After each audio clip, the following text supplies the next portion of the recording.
Okay, sibonga ithuba elifana naleli ukuthi uNkulunkulu asilekelele mhlambe phecelezi ngolimi sikwi transition la siphuma kulokho besikwazi kujwayelekile manje sifuna lokhu uNkulunkulu ayikumisile eqaleni. Abanye benu lana kungenza ukuthi uNkulunkulu mawujese ngakabuyi abasebenzise bami nje bangimile endaweni abayomazona ngoba singabafundi baka Jesu Kristu. Sishayile kakhulu silibandla. Siyaxolisa kubaba wethu ngoba sishila intando yakhe sashiya imiyalo yakhe salandela indlela zabezizwe ezingamdumisi yena ubaba wethu sezulwini. Manje siyaphenduka bazalwane. Siyaxolisa ukuthi ke okunye akaqondi kahle. Mawuthi uyafundiswa yebo ngenxa ukuthi siyalungisa ikhono sakubona ukuthi kusasele sasele. Kodwa siyimisele bazalwane ukuhlanjululwa singcweliswe sipheleliswe ubaba wemisele eqaleni. Sikhathazwe izinto eziningi sakhathazeka njengabezizwe kungafanelekanga. Sikhathazwa izinto ezingamiswanga ubaba izinto okuzingane nje zalelizwe. So ke siyacela ke siyambonga uNkulunkulu ngalabazalwane abazohlanganiswa namhlanje bathe nje bafuna nje kube simple ngaleyo ndlela leyo uNkulunkulu afuna ngayo. So ke itende leli likhona ngenxa ukuthi sibaninganyana ihholo sijwayele ukukhonzela kulona lincane. So ke kodwa nje akusona isimanga kuba uthi imali bengekho yetende besizayisa isigaga nje ngoba sivela ekutheni uNkulunkulu wayemisile. Amen. Sizosizakala ngokufunda ke bazalwane and kuba sifinyelele kulamakhapuli. Okokuqala nje ikhala abafundi la ekhaya abafundi baka Jesu Kristu abaningi bangama disciples learners students basafunda nje amuke endaweni ezahlukene eziningi. Ningikhumbuze abazalwane makhona igama engilishoyo elithe uqinaqina ngenxa ukuthi kunabazali abasuka abangasazi kahle isiZulu. Ningikhumbuze ukuthi lela ngithi ukulithi kancane. Nawo mangalizwanga ngicela uphakamise isandla angizwanga kahle lapho. Sinabazali abavela kwamanye ama province. Sinabazali abavela kwamanye ama countries khona baseSwatini umama lo disikolekela baseSwatini khona uzana baseLesotho. Yes Lesotho angithi yeah bese kuba khona abavela eNorthwest bakhuluma isiTswana. Sinabazalwane nje abavela eMpumalanga province. So ke bazofunda indlela kaJesu Kristu. Abanye umshado wabo oqala lo basibonile abanye lapha ku social media. Abanye umshado wabo oqala ukuthi njengoba sithi nje nasidela konke okwezwe silandela uJesu Kristu. Kwenziwa njani ke kulolu hambo? So bazofunda abazalwane so khona ngiyazi khona nokuthukathuka. So kodwa siyamkhona uNkulunkulu masiqhubeka sihamba indlela kuyofika lapho ke yonke into ihamba kahle iqaqeka kahle sonke sesiqonda ukuthi kwenzakalani ngoba nje abanye abawazi umshado bayamangala ukuthi hayi umshado lona manje ukubuka nje kodwa hayi ungathi akuyona indlela esijwayele. So manje ngombani nje hayi ngisafuna ukubuka ngilalele. So ke inkonzo ngelula ke le nami engizoyenza abazalwane ukusiza umoya engcwele egameni kaJesu. Kodwa siyimisela ukuhlanjululwa. Asideli konke ngoba sithi uJesu Kristu uzobuya nini. Sidela konke ngoba simbulela umoya engcwele ukuthi indlela esihamba emthokozisa ubaba. Sihamba ngendlela yezwe. Asithina singabombuso kaNkulunkulu ophilayo. Asifanele ukulingisa izwe. Manje siyaphenduleka. Sifuna ukubuyela entandweni kaNkulunkulu epheleleyo. So ke ukuthi uJesu uzobuya nini uyosifica nje thina simfuna sifuna umbuso kaNkulunkulu sifuna ukulunga kaNkulunkulu. Number 2 kungenzeka uJesu afike kamumva kwabanye bethu sekufike ukufa qala. Makufika ukufa akufika umuntu ekulungela ukuhamba ezweni. So ke asikhathazekile ngosuku ukuthi uJesu ubuya nini bazalwane. Amen. Asideli konke ngenxa ukuthi sithi sesaba ukuthi uJesu masinyane uzobuya. Cha sidela konke ngoba sifuna ukubuyela entandweni kaNkulunkulu epheleleyo. Sithi sisekhona emhlabeni sibe sithokozisa ubaba wethu sezulwini. Ithi Nkosi uJesu mayenziwe intando yakho emhlabeni injengoba injalo yenziwa kuphi ezulwini. Inkosi uJesu Kristu yavuka ihamba kanjani? Ihambe kanjani? Uyindlela uyiqiniso ukuphila. Kumele sihambe ngendlela sihambe kuma footsteps akhe. Amen. Mhlambe ke lokho engisakushilo nje usuzobona ukuthi hayi Okay, ingakho ke mhlambe boshena ngokubuka nje mhlawumbe ungakezwe okuningi. Amen. Ake ngibuze ke baba siyafunda. Igama elithi marriage lisho ukuthini? Marriage. Oh, umshado. Yini umshado?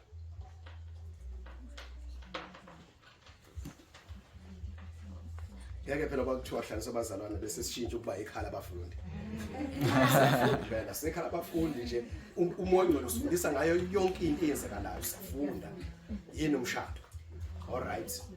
Ithini conception yakho, ngesizulu uthini ukwazi kwakho ngendaba ethiwa makuthiwa umshado wazi kanjani?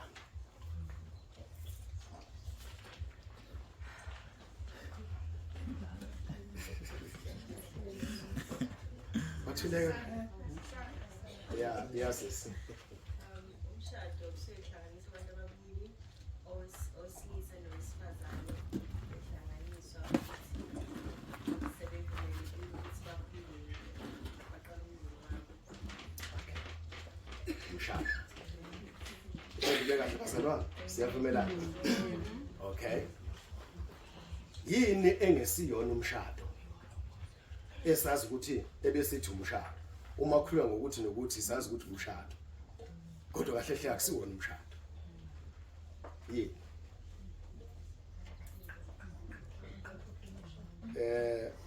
Sesixolelo.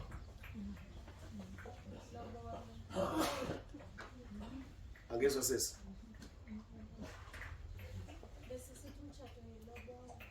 Besazi ukuthi umshado uyilobolo. All right. Khulekani bazalwane sama student. Yebo gogo. Besazi ukuthi umshado ufaka ini? I-ring. Mama oncane.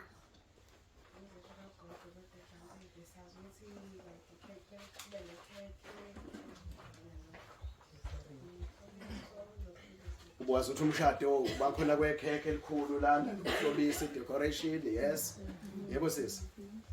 Esazi ukuthi funeka umakoti aziswa emakhantini aziswa ngabantu abangasekho ukuthi khona umakoti umuntu ofikile ekhayeni. Ikephi emachantini? Emathuneni emadlozini. Abantu abafile. Ebuhlante esibayeni. Okay. Siyabonga. Phela ngizobuza manga understand. Ya uthile umunye besazi umshado lokho. All right. Kulokho esesikubalile nalokho okushiwo usisi noLuthando. Ukuthi nje ukuhlanisa kwabantu ababili. Ikuphi yebo ma? Ngazi ngibesekushiwo ukuthi besithi umshado ukuhlanganisa imindeni emibili as well. Umndeni wangapha nowangapha. Besazi lokho. Okay. All right. Yini esithole ibiza inendleko usisize singene enkathazweni kuloko konke esikubalile. Konke lokho esikubalile.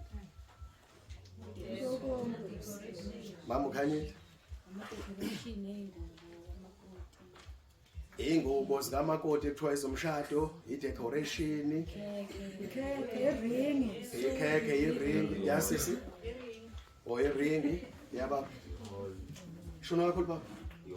Ihholo elihle lizayo. Oyiveni nje. Le catering ndaba umkhulu.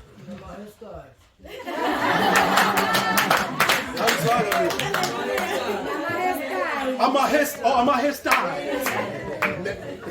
Nani futhi? Nenkonke. Nenziko. Yini dressing code nje. Khona lento yakhiwe kithi. Okuthiwa yini? Hayi ubumusho umshado kabantu. Ukhulunywa ngani bazalwane? Ngalezo zinto lezo. But sifuna ukubona ke manje ngokwezwi kaNkulunkulu. Siyabonga imphendule kahle bazalwane. Ake siqale sivule uMshumayeli chapter 7 verse 29. UMshumayeli chapter 7 verse 29 egameni likaJesu. Obayede osingcwele obayede ngosiya mi obaye nanti uthando olukhulu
7 uMshumayeli verse 29 egameni likaJesu.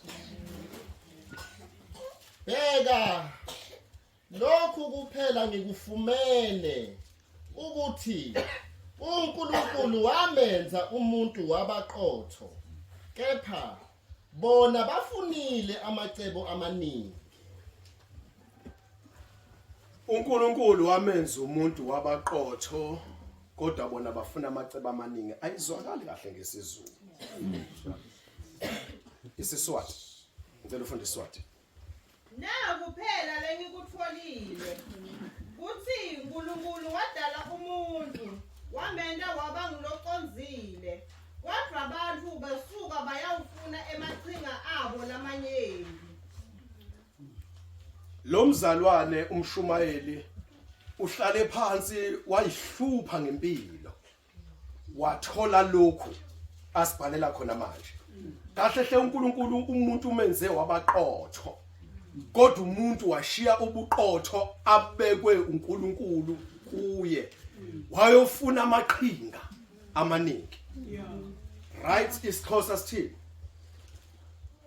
Ishumayeli chapter 7 verse 29.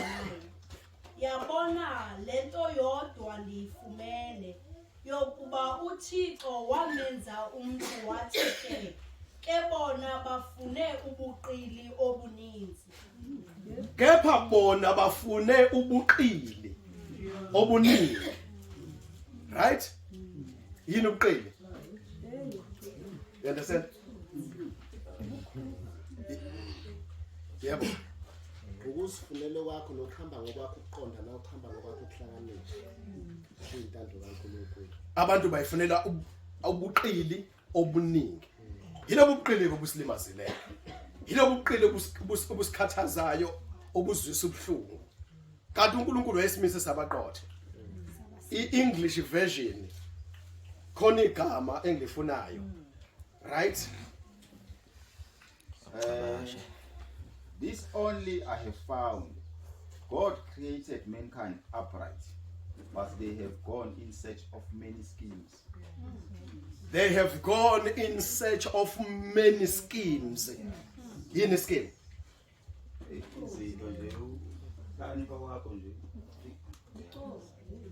Ubuxoki, yasisi. Amaqhinga, ubuqili. Njengoba isiXhosa sisho nje ukuthi ubuqili. Ubuqili. Schemes. Ithini version, khona version futhi. IGN ban GNC. ithini vele? Bana nayo. Khona eyenze ama devices. Yeah, ifunda sisi. This is all that I have learned. God made us plain and simple, but we have made ourselves very complicated. We have made ourselves very complicated.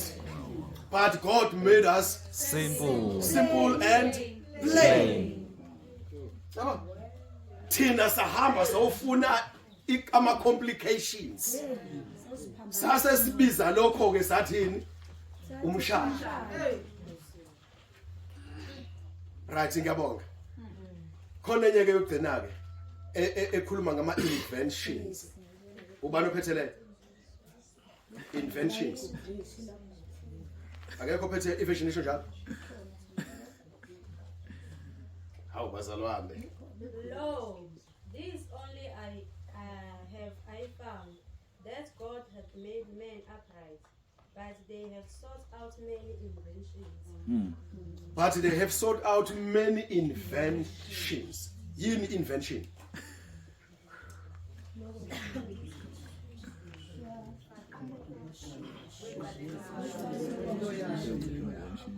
Usungulelo. Uyisungulelo kwakho.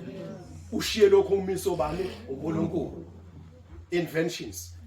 Now, into esilandelayo ukuze sinconywe abantu, sishayelwe abantu ihlombe, ama inventions, izinto ezisungulwe ngabantu engekho entandweni kaNkulunkulu. Manje siyacela Nkosi, ukuphenduka kwebandla akuyona into yosuku olodwa. iprocess nje.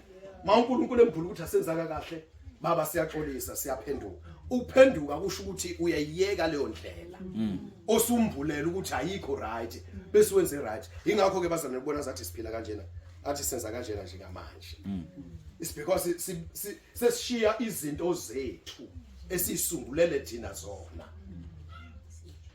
all right amavesi esiwafundayo bazalwane ayafundisa khona into esoyithola encwadini incwadi esoyivula aziziningi incwadi mhlawumbe ngo4 noma 5 kuphela right ake sibukeni ke manje ukuthi ikuphi ke lokhu uNkulunkulu akumisile asenze ngakho saba simple saba plain kodwa thina sakushiya saba complicated ake sihambe siyobuka manje ubu plain nobu simple kaBaba uNkulunkulu sihambisana abancane ngifuna lento ingene kahle ngoba ibandla likaKristu liyahlanjululwa manje siumbuso kaNkulunkulu bazalwane inkosi uJesu ikhipha umyalo manje nibafundisa ugcina konke eniyale ngakho uthi ningakhathazeki kodwa sigcina sesinjani bazalwane siyizoni ngoba seqa umyalo wenkosi yethu uJesu uma kumfundi kaJesu uJesu ekufundisa ukuthi mntanami musu ukukhathazeka wena uqhubeka ukukhathazeka usuwonile unesono uyafana nomuntu ohambile wophinga uyafana nomuntu ohambile wobulala wayotshontsha ngoba ukhathazekile Genesis chapter 2 verse 22 Genesis chapter 2 sifundelana le verse Incwadi sifundelana ngitheni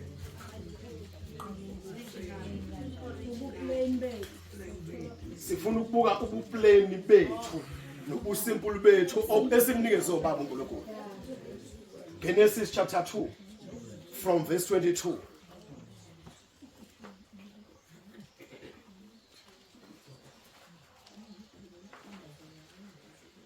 uJehova uNkulunkulu wakha owesifazane ngobambo abeluthathile kumuntu wamisa kumuntu 23 wayesethi mana ke baba ungaqhubeke ngiyabona awuphinde futhi verse 22 silalele sonke uJehova uNkulunkulu wakha owesifazane ngobambo abeluthathile kumuntu wamisa kumuntu uJehova uBaba uNkulunkulu wakhanda umuntu wesifazane right ngobambo alithathe kubani uAdam umuntu elinye ihumusho lithini igamathi umuntu usho uthini man uman M-A-N osho ukuthi umuntu kanti lowo man futhi ubuchaza ukuthi yini indoda ingubani le ndoda uAdam ezinye ihumusho zithi wamisa kuAdam ukusho ukuthi indoda umuntu kwakhishwa ubambo right phikona kumuntu endodeni kwakhandwa umuntu wani wesifazane mayesemkhandile usenze njani futhi uBaba uNkulunkulu siyamletha ke uyamthatha lo muntu wesifazane umbuyisela kuphi futhi kumuntu yini ke leyo bazalwane umshado uyabahlanganisa yini ke leyo umshado sekunjani bazalwane umshado funda verse 23 baba verse 23 wayesethi umuntu lo useyithambo lamathambo ami nenyama yenyama yami uyakubizwa ngokuthi indodakazi ngokuba uthathwe endodeni all right sebehlanganisiwe manje isiyakhuluma indoda yabona all right ithini ithambo okay nenyama yenyama yami ayike siphelile ke manje kwezinjani bazalwane suphelile umshado uverse bani ugcine kwana 23 funda verse 24 ngalokho indoda iyakushiya uyise nonina inamathele kumkayo bayokuba nyamana indoda manje lo ma wayo emthanda kangaka ngisho ikhala manje ukuthi awe ba izonjani manje indoda uzomshiya noyise nonina ibashiye inamathele kubani and bese bebayini bazalwane nyamanye right if it's looked at verse 25 babehambaze bobabili uAdam nomkakhe bengenamahloni. All right, khona sifundayo lana. Babe njani bazalwane? Kusho ukuthini lokho? Bongaqoqile. Babe njani baba? Babe ngambethe. Hawu, hey wazi wakhona nomshado. All right. Lento besiyazi complicated ebizwa kuthiwa ama schemes. Lento ebizwa kuthiwa ama inventions. Ubaba uNkulunkulu mayeshadisa abantu uzwile? Ingelosi besingekho ezizodecorate. Belingekho ikhekhelani Lomshado. ibingekho irengiyani Lomshado. ibingekho decoration ibingekho ingubo yali Lomshado. inkomezo 11 sizeqile awufundanga inkomezo 11 ngikhona siyayithola Cha. ayizikho inkomo engaki Ezule. ezu 11 kahle hle futhi bekungekho kwani Kwankomo. kwankomo ngisho yodwa ke nje bekungekho ubani ubaba kaAdam uNkulunkulu. wayengafunanga isipho kuyena wayengacela ngelobolo kuyena ngiyabuza bazalwane ubaba kaAdam uNkulunkulu siyambona yakhona uAdam ubani ovezela umshado oqalela umshado ozophetha ingakho ke izwi kaNkulunkulu lithi umfazi ufanele uvela kubani uJehova umshado uvela kubantu bazalwane uNkulunkulu ophilayo ngeke kusho amalobolo sekuyini leyo ngokamshumayeli Invention. ama inventions manje sibiya uma sidela konke sekimisebenzi sekuyikole sizolobola ngani awukho umbuzo njalo Ikhona. mase kushadwa sokondlakala umfazi sitholani la kuleli verse esifundile lesiqedwe lencwadi siqedwe uyifunda uGenesis uNkulunkulu khona akuvezayo sithola nje kusimple nani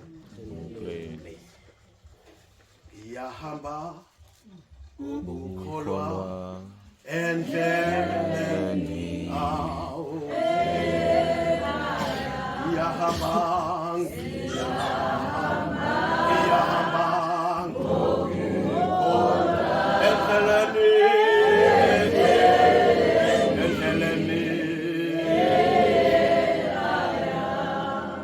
ungizwile ngiqale kanjani angishongo ukuthi siya angisafuna ukukhulumela abantu engibakhulumela abantu ngaphoxeka ngithi siyahamba hayi mase kufike ikhathi sikhona lokho so ke sengithi ukuthi ngiyahamba ngokukholwa sisholo wena ngoba kwakho lokhu ukholwa right ake sivule enye incwadi ke esinama inventions abantu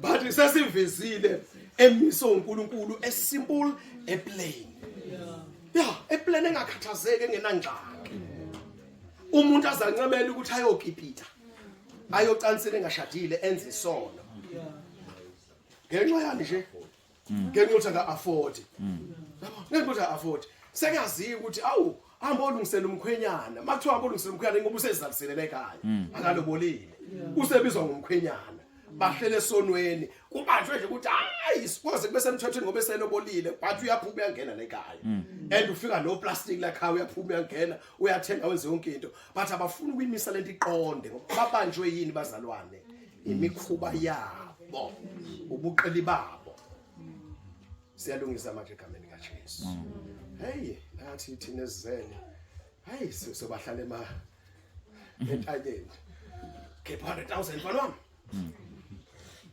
angikwazi ngikhulisile phela sakhula kuthiwa uzoceba mawuzele intombi mina ngizele intombi ezo7 awungitshele makuthiwa inkomo zo11 isikhishwa zonke nginenkomo engabi lapha akithi 11 times 7 77 cows uma ngathi ngifuna 100,000 iyodi intombazana inamali endaba 700,000, more than 500,000. Yabo ama-inventions abantu. Genesis 24 verse 66. Genesis 24 verse 66.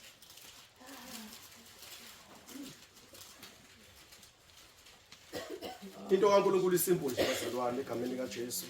Siyacela abantu abazalwane akekho ngcono sonke sisephendukeni siphamisa izandla baba sonile. Sonile baba nami ngishadele bazalwane. Ngashadelwa ngalendlela ebesiyazi endala. Nginonkosikazi ukuthi ubhizi lapha emabhodweni mama uSibiya. So ke manje ngiyaphenduka njengoba ngikhuluma manje indlela engiphenduka ngayo. Ngiyavuma phambi kwebandla likaThixo ukuthi inkosi ngonile ngiyaphenduka. Nami sengifuna ukwenza kahle. And angifisi ukuthi insizwe esencane zingene esikhisini sangena kuso. Siyakubongela Shenge. Ukuthi ke awusangenanga kulesi sikhisi sangena kuso. Kodwa ulunguzile mangilalela ukuthi ke ulobolile wakhokha hayi uyenele baba kodwa ehlisi uthe masulithola iqiniso wathi ke ngilungise manje. Mase kusuthi ngiyahlanganiswa kube simple. Siyabonga kakhulu egameni kaJesu. Ngicela ungifundela ke. Genesis 24 verse 66.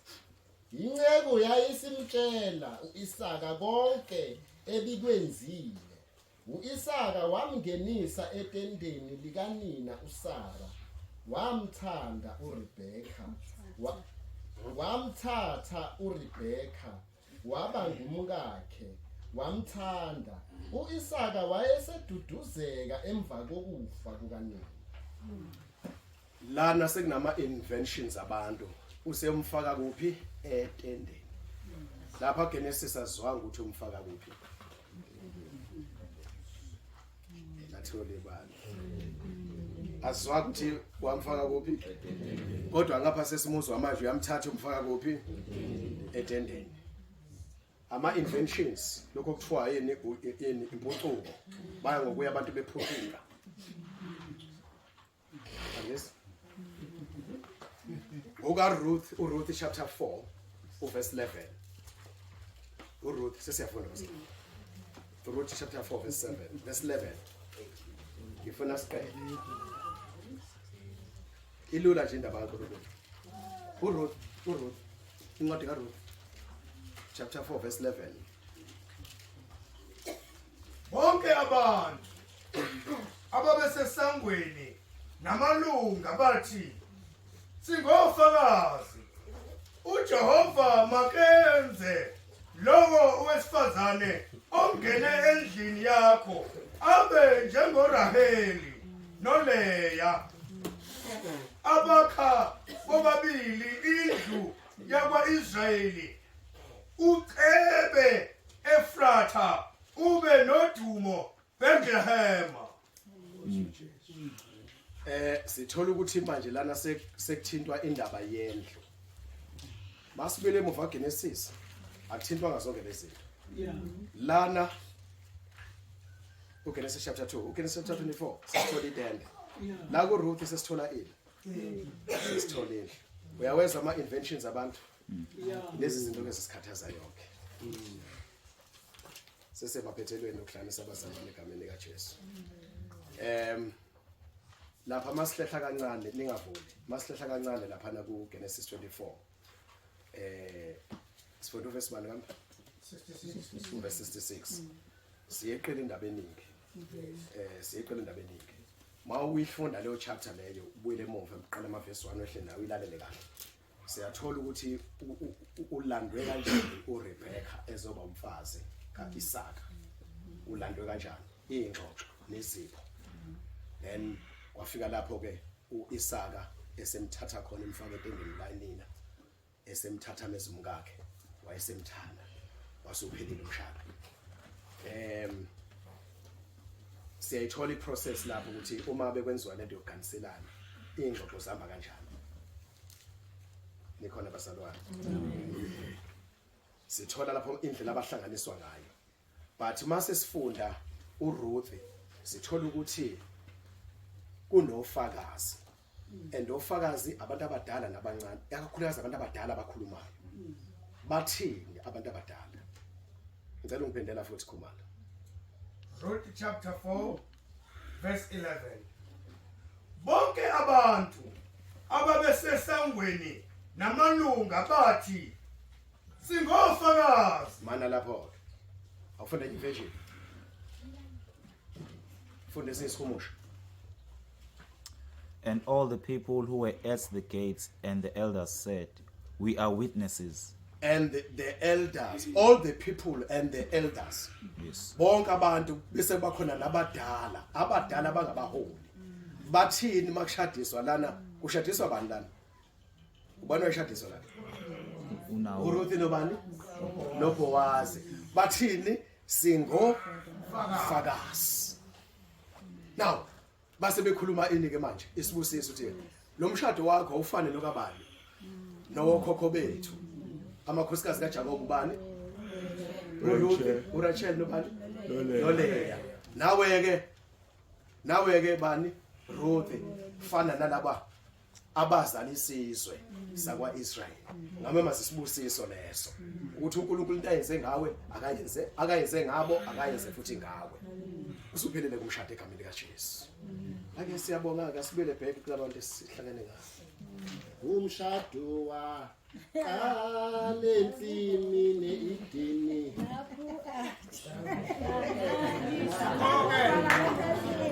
Umshado wa Niyalazi?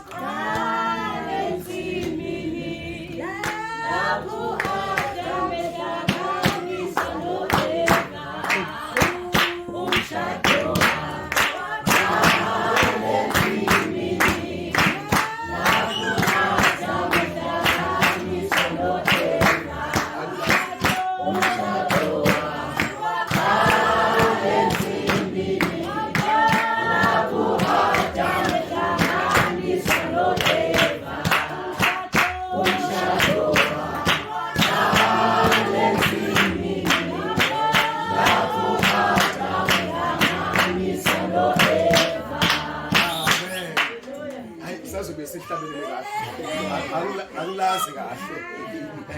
Yazi abazali bami bahlabela phansi. Kufanele kuhlabelela abantu abanaphansi ukuthi sizwe kahle le ndaba. Bazalwane ngicela ukumalana ke ngimemezele ngokwamavesi esesiwafundile. Sino brother uCelum Elimpilo Buthelezi no sister uNobuhle Ntuli. Ukuthi ke bazalwane namhlanje ngokwezwi ngokwamazwi sesiwafundile. Right? Lithizwe kaNkulunkulu ubaba uNkulunkulu amthatha ubani bazalwane. uNtuli ngala. Wamthatha.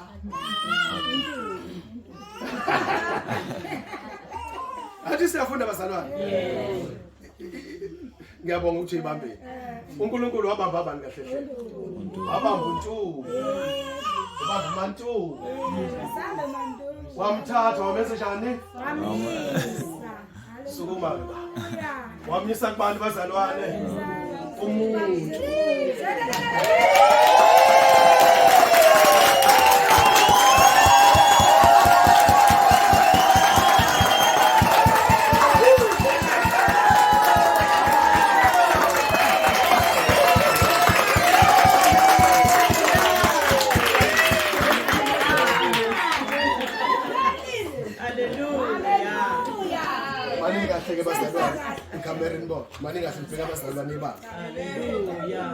Right, lithi imizwi kaNkulunkulu wayesenze njani kumuntu? Wakhuluma amazwi umuntu angithi? Ake sicela umuntu olethelwe umuntu akhuluma.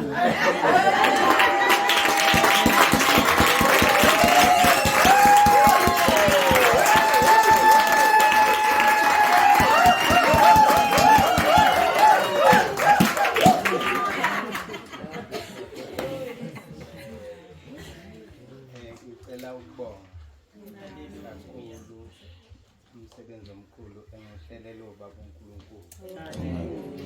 Kakhulu uNkulunkulu nesupport kubazalwane abangumndeni wami. Njengoba silapha ekhaya labafuna. Amen. Ngiyabonga kakhulu nasethambeni lamathambo.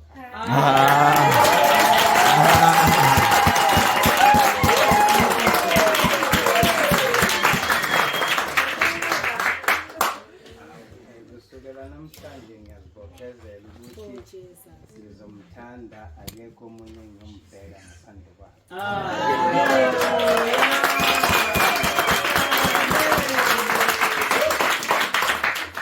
Ngiyabonga kakhulu nakubaba ekhona phakathi kwethu. Ngiyabonga kakhulu. Amen.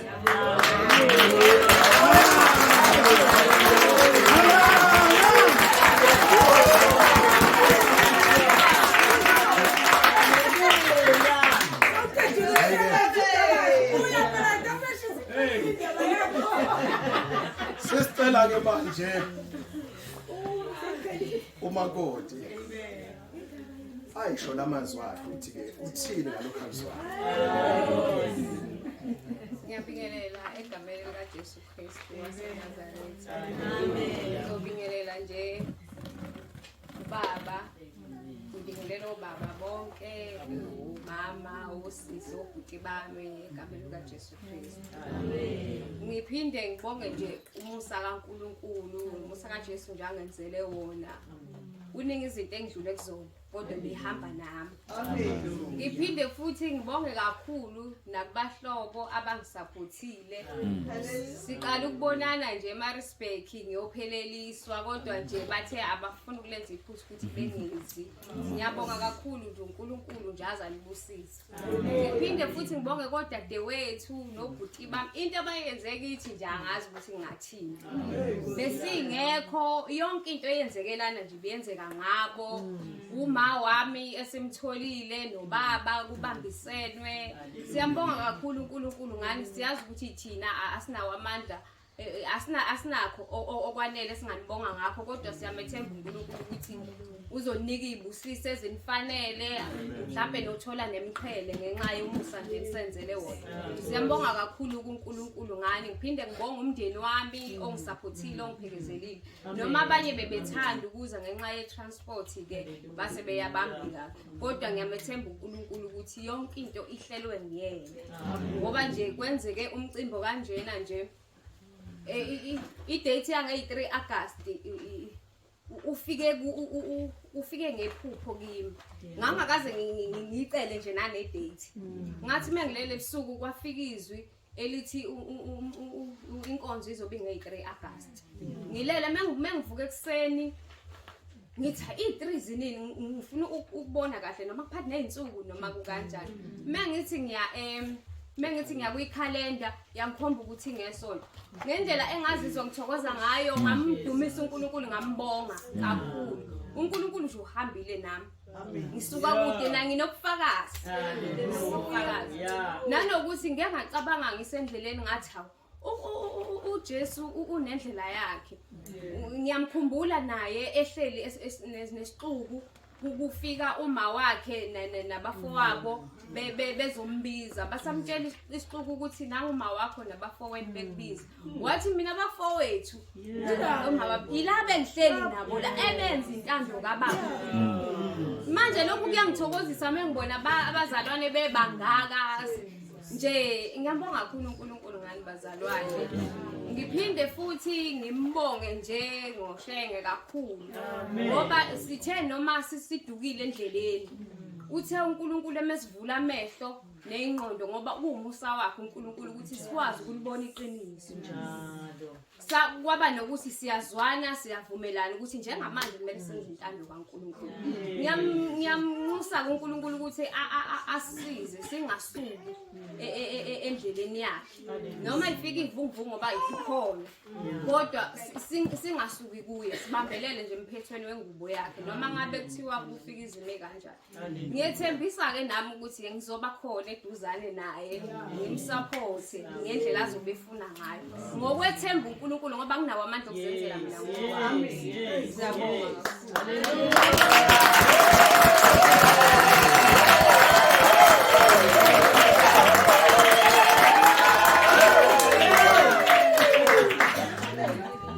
kusukela namhlanje manibona labazalwane behamba ndawonye anokwazi ukuthi kuhamba ubaba nomama umfazi nendoda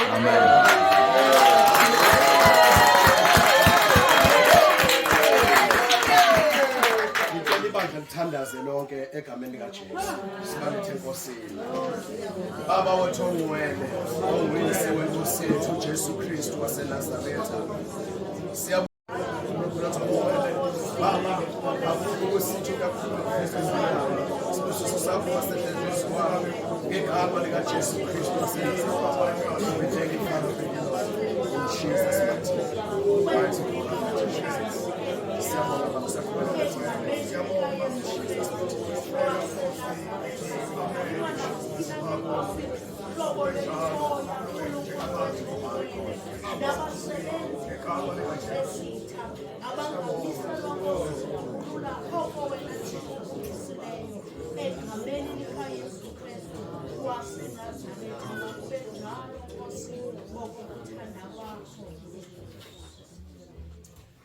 Amen.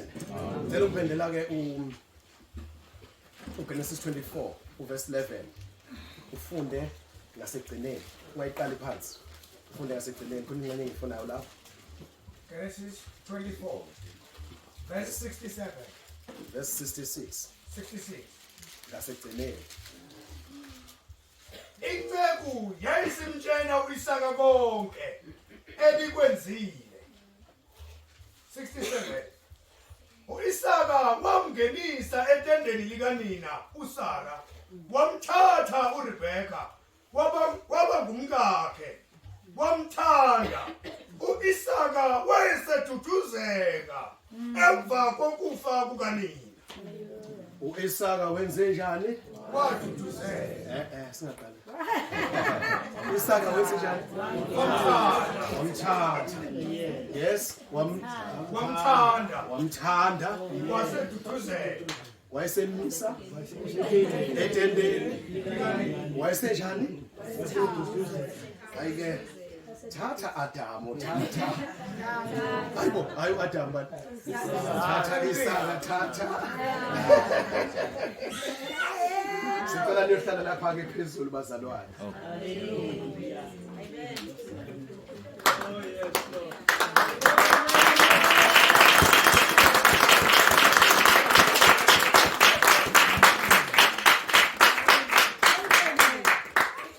Ayike siyabonga ke. Ngicela ukuyibongela abazalwane.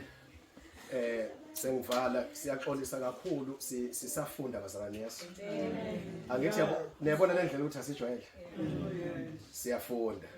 Makusekhona la singenzanga kahle khona sicela umoya ngcwele sithethelele nebandla lakhe futhi lenze njani bazalwane. Sithethelele egameni likaJesu. Siyathemba ukuthi ukulandelayo kuyoba ngcono kakhulu ngokwentando yenkosi. Ngicela ke uNosipho ke azohlabelela ngaphambili. Angizwa. Oh, abaphezulu. Hawu, sicela bezela ke hlalise ngapha. Yebo Nkosi yami, ngiyabuza